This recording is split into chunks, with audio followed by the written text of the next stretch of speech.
So we're just walking down the last stretch of the mountain track on Ben Nevis, which is the kind of standard way for walkers to get to the top of the UK's highest mountain, Ben Nevis. So we've put together a bit of a, I guess a bit of a video topo of a few things to think about if you're taking on the mountain track, what to carry, and also a little bit of a video topo of what to expect on the route. So this is sort of the most accessible walkers route to the top of Ben Nevis during summer conditions. In fact, there's probably about 120,000 people head up this mountain every summer, really. So here's a bit of an idea really of what to expect. So the summit of Ben Nevis is 1,345 metres and is a round trip of 16 kilometres, which usually takes people about 6 to 8 hours to complete. There's a couple of start points, one being the youth hostel a bit further up Ben Nevis, which has pretty limited parking and a pretty fierce start, actually known as Heart Attack Hill, which rises steeply straight from the outset out of Glen Nevis. The alternative is a visitor centre, and probably the most popular, which has quite a lot more parking and takes a much more gradual ascent out of Glen Nevis. The two paths converge where they then become the main mountain track, which will take you up and down to the summit.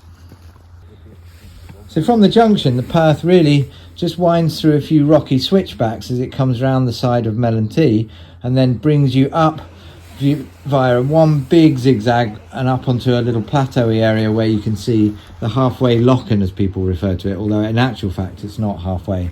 But the path here takes a much more gradual walk around the side of the lock and then swings back around to where you do hit the halfway mark, which is the red burn, and a perfect spot to maybe top up your water bottle before the onslaught of the main zigzags up to the summit plateau begin. And then it's into the zigzags, of which there's 9 in total, swinging back and forth up the side of Ben Nevis, making their way up to join the summit plateau at the top, which will take you across to the summit. A much different sort of landscape, very rocky, moonscape almost type of landscape. And on this summit plateau you may find snow that's left over from the winter before, certainly into the late spring, early summer. There'll be patches there. And really now there's just 2 steepenings between you and the summit, which zigzags its way around with the impressive north face hanging off to the left as you're walking toward the summit. And pretty soon, once those steepenings are out of the way, the summit comes into view, and that's it. You've made it to the summit, the highest point in the UK at 1,345 metres. And now all there is to do is to take some pictures, have a snack, and unfortunately the route down is not a circular one, so it's back down exactly the same way we've come, and then make sure that you end up at the visitor centre or the youth hostel, wherever you started. Okay, so we've had a look at the video topo, so we know our way up and down Ben Nevis now. So the last thing is just to have a quick look at what it's worth taking up on the mountain with you to stay sort of safe, warm and dry.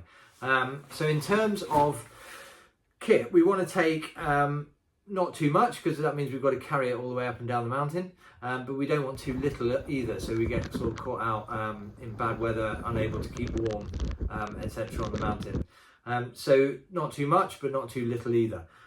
So firstly, on terms of what I'm wearing a sports top, sports trousers or trekking trousers, essentially not jeans and a t-shirt, because cotton tends to get very wet and not dry out, and then it remains cold on you. So in any wind, you're going to get cold very quickly. So sports kind of wicking tops are the best things. On feet, a pair of walking boots are perfect, but equally so are a sort of sturdy pair of approach shoes, essentially not flip-flops and sandals. Is perfect for on your feet. And then the other thing that I have that's not in my bag is a trekking pole, really useful for taking the weight off your knees for me coming down, but a lot of people like to have a trekking pole. Don't forget to bring it down with you, because there's millions of them all over the mountain, so what you take up comes back down. inside my bag. So my bag, I would recommend about 25 to 35 litres in size. So mine, I think, is 28 litres, and that's sort of comfortably got everything I need in it. So first things first, in the top pocket of my bag, I've got a map and compass. So up on the summit area, especially in poor weather and poor visibility, it can become quite disorientating. So you do want a map and compass. This isn't a navigation video, but it's very important that if you've got a map and compass, that you know how to use it as well.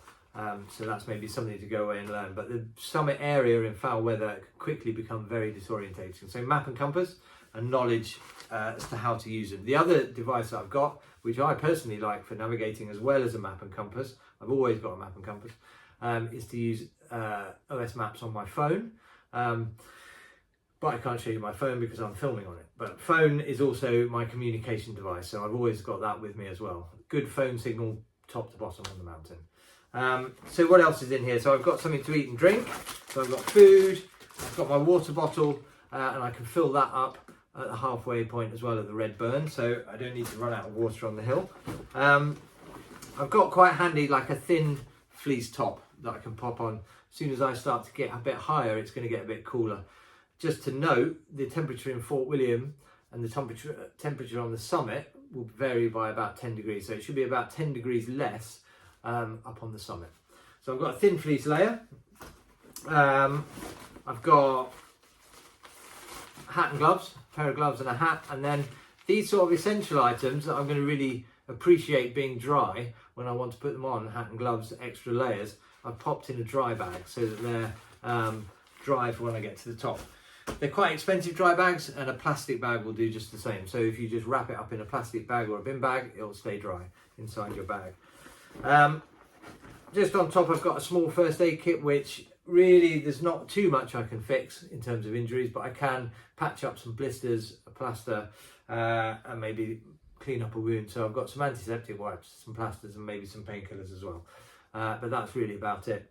A bit further down, I've got my extra warm layer. So if it's really blowing and not very nice on top, then I've got this sort of synthetic duvet jacket, which will keep me nice and warm. And it's also warm. Synthetic ones are warm when they're wet. Down ones tend to get wet, and then they get cold. So warm when wet with the synthetic. Next layer down, waterproofs, waterproof top and bottoms, essential. Essential for keeping the rain out, but will also act as a wind barrier as well. So that wind chill up on the summit is going to be pretty unpleasant. So even if it's not raining, but it's just windy and cold, these waterproof top and bottoms will keep that wind off me whilst I'm up there. And then right at the bottom of my bag, which is something I carry wherever I go on the hill, is a orange survival bag. So it's like a big, thick plastic bag, sleeping bag, which you can get in to get out of the elements. And then if you've called for rescue and for help, they're also highly visible for any rescue teams looking for you up on the summit area. So that's it, basically. That's it. I'm good to go. So a few things to carry, a video topo of where to go. I think we've sort of covered everything, really. So thanks for watching, and hopefully you found that of use, and enjoy the mountain.